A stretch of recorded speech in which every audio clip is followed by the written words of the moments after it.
Aqui é o João da Alguma Coisa Eu Sei. Tudo beleza? Bom, dando continuidade aí, né, no vídeo anterior, é o seguinte. E aí você vai ter, inclusive, muitos que falam: mas a profecia de Daniel já se cumpriu em Antíoco IV Epífanes, né? Ele que era o anticristo, tal. Não caiam nessa cilada, porque as profecias da Bíblia, todas elas têm, essas escatológicas, têm um duplo cumprir. Então sempre acontecia de forma literal, histórica, e também acontecerá de forma escatológica, literalista, espiritual. Para mais ou menos o contemporâneo de quem anunciou os profetas, e também um cumprimento lá para frente. Isso você vai ver esse modus operandi de Deus de diversas maneiras. Então, por exemplo, muitos, com base nesse erro de interpretação, ficam numa visão preterista, que é a visão dos católicos, por exemplo. Eles falam que o anticristo já se cumpriu em Nero, que Nero era o 666, bate com o número dele. Fala que a questão aqui dos 4 generais aí de Alexandre o Grande, que corresponde aos 4 chifres previsto em Daniel, fala que o chifre menor que subiria dos 4, né, e seria o anticristo, já aconteceu, se cumpriu em Antíoco IV Epífanes, porque inclusive esse camarada ele profanou o templo, aquela questão de 3 anos e meio, subjugou Israel, cumpriu certinho com ele, exatamente o que fala lá a profecia de Daniel, alguns séculos depois se cumpriu com Antíoco IV Epífanes. Só que a profecia não acaba aí, ela acaba falando que combinará com a volta de Jesus, e ele vai cortar esse reinado do mal, e fala de outras coisas que não aconteceu, tipo aí já em Apocalipse a marca da besta, que é a chipagem, atrelada a um viés islâmico, eu já vou falar melhor disso. Então, você entende que sempre Deus dava a profecia direcionando para o fim, aconteceu lá atrás e vai acontecer de novo. A história é cíclica, ela se repete. Então Nero era um arquétipo do anticristo, mas vai ter o anticristo mesmo, né? Antíoco IV Epífano também, né? Nessa mesma linha de raciocínio. Nabucodonosor também. Nimrod também. Nimrod foi o precursor nisso. Então você vê uma linha de... Cada um desses impérios revelados em Apocalipse teve o seu arquétipo do anticristo. Por exemplo, vamos lá, Egito, Faraó. Um dos faraós principais lá, que depois Deus apagou o nome dele da história. Acho que era Ramsés II, não me lembro. Não, o primeiro, não lembro. Segundo, a Síria. Você tem a questão de Nimrod e Senaqueribe, que era um feroz arquétipo aí do anticristo. Terceiro, Babilônia. Você tem de novo o Nimrod e também o Nabucodonosor. O quarto arquétipo, que na questão da Medo-Persa. A questão da Medo-Persa, eu não consegui identificar um aqui. No quinto, a Grécia. Você tem essa questão aí do Antíoco IV Epifânio, Antíoco IV Epífanes, o arquétipo do anticristo. No sexto, Roma, você tem Nero. Inclusive o 666 batia com o nome dele. Você fazia gematria lá, aquele cálculo que pega os caracteres equivalentes, os números equivalentes aos caracteres, dava certinho 666. E você teve também Hitler. Depois Hitler era o arquétipo do anticristo. Só que agora vai vir o anticristo real mesmo, aquele do fim dos tempos. Então, quando você tem essa visão preterista, que aponta para o passado, tudo já se cumpriu, é uma visão pobre, você perde a revelação das profecias. Isso é um dos grandes erros do catolicismo. Então você tem que... E também, semelhantemente, é errado você achar que nada se cumpriu e tudo é para o futuro. É as duas coisas. Não é isso ou aquilo, é isso e aquilo. Você entendeu? Aconteceu no passado e vai acontecer de novo. É isso que eu estou querendo dizer. E aí, Daniel também fala conforme outra linguagem, né? Ele fala que o Império da Grécia era aquela imagem do leopardo, né?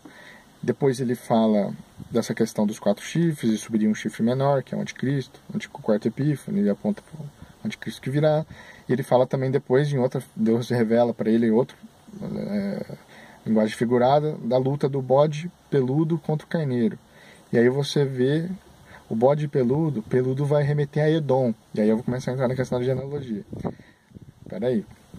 Então, o bode peludo contra o carneiro, o que significa? O bode peludo era a Grécia.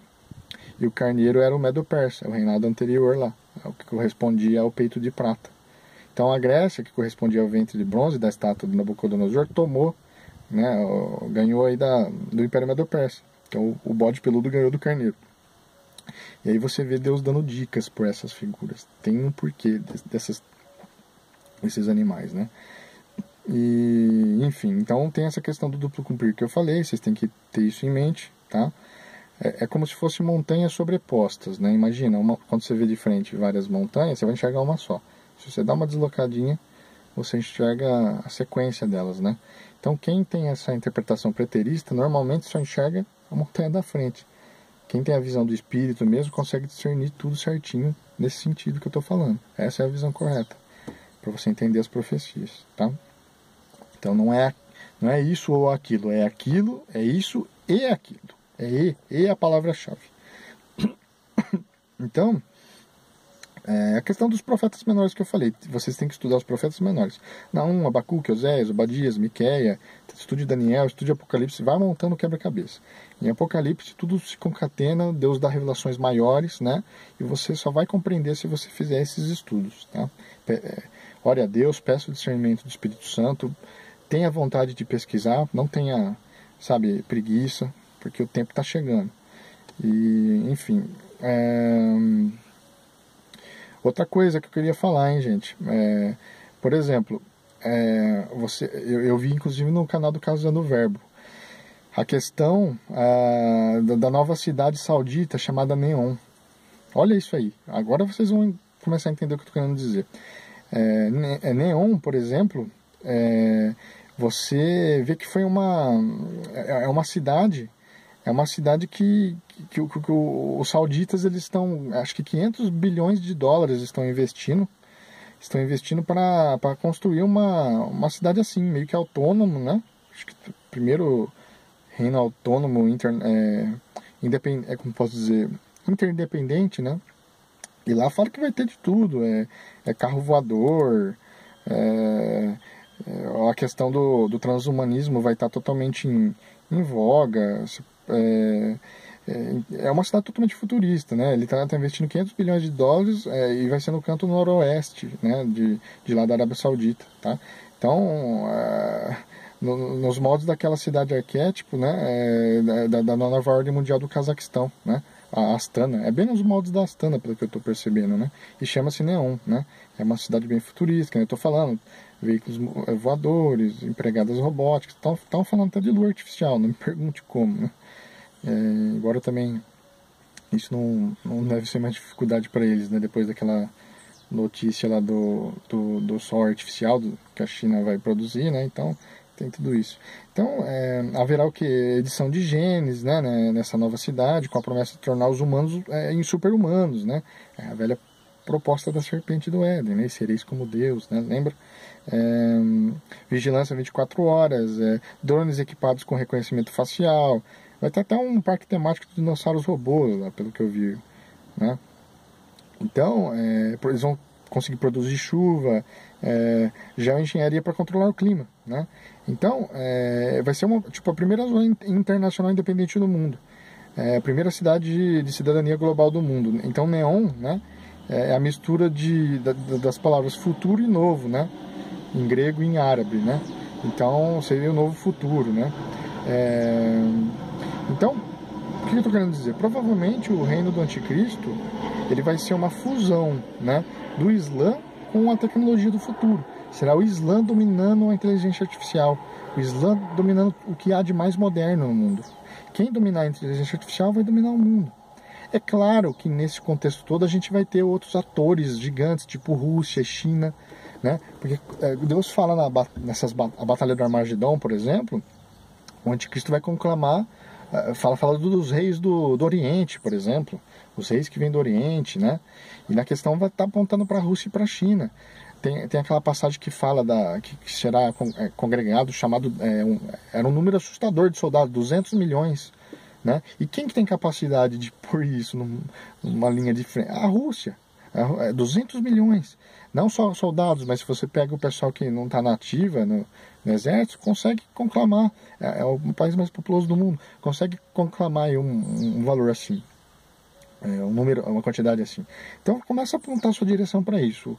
O anticristo, para mim o epicentro vai vir do Islã, num contexto de domínio da inteligência artificial e dessas tecnologias futuristas, com o apoio da Rússia, da China, e toda a aliança ali que vai se formar ao longo do Oriente Médio, né?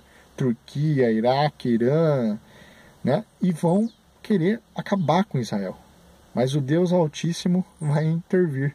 O Deus Altíssimo vai aniquilar, né, com esse império da besta. E como? Jesus, o Verbo eterno de Deus, Jesus, o próprio Deus, que é a rocha eterna, ele que é a rocha da profecia de Daniel, que bate nos pés da estátua, os 10 dedos, que representam os 10 reinos.